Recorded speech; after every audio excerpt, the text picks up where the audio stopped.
This is Ben Doughty for Sugar, Silk and Stretch with British Middleweight Champion Brad Pauls. Thanks for making yourself available before it starts today. Thank you for having me, mate. Appreciate it. Here we go again. The 12th round stoppage in the rematch of Nathan Heaney, let's be honest, that was the acid test.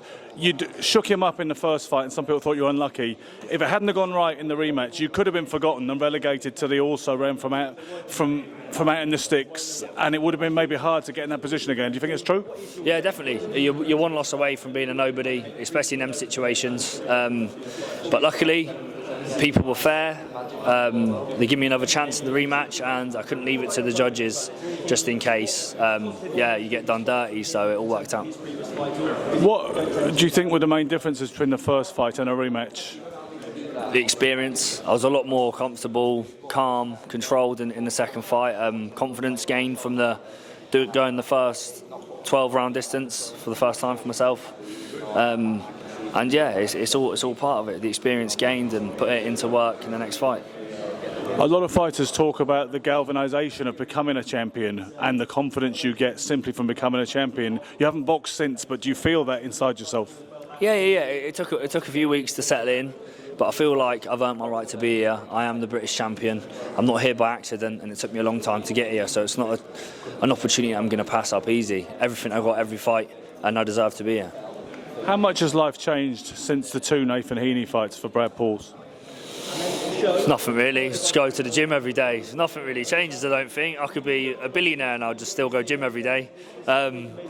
Just cracking on. Stick to what works. So your temperament and your attitude has not changed, and you've stayed grounded clearly.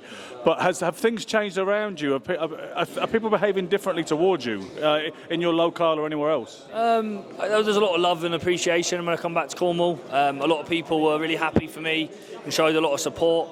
Just adds to the motivation. I get treated the same in the gym. They all still take the piss out of me, but yeah, it's sweet, and it's settled in that I'm the champion, and it adds to the confidence. Denzel Bentley's up next. You've got a guy who's boxed at world class and acquitted himself well in that company against Yanibek Alim Kalouni, if I'm pronouncing that surname correctly even.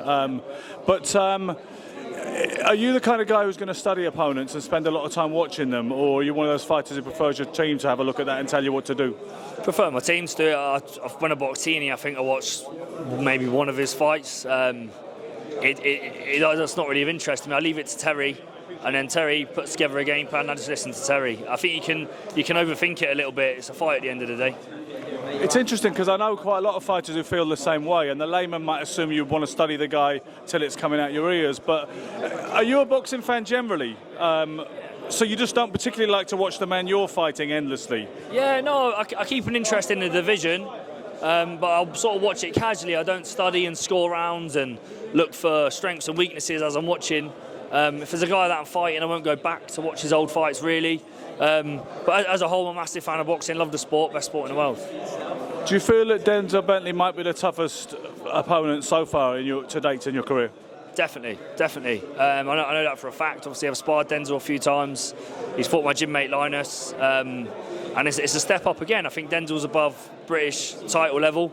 So this is my shot trying to break through above that European, world sort of level. So toughest challenge yet, but full of motivation. It's an exciting time. You can see people arriving as we speak, and the press conference is going to start officially. So you're just happy to be part of a mammoth promotion and headlining. Yeah. I've gone from small hall, and then all of a sudden you get all this interest, 3 back-to-back headline events on TNT.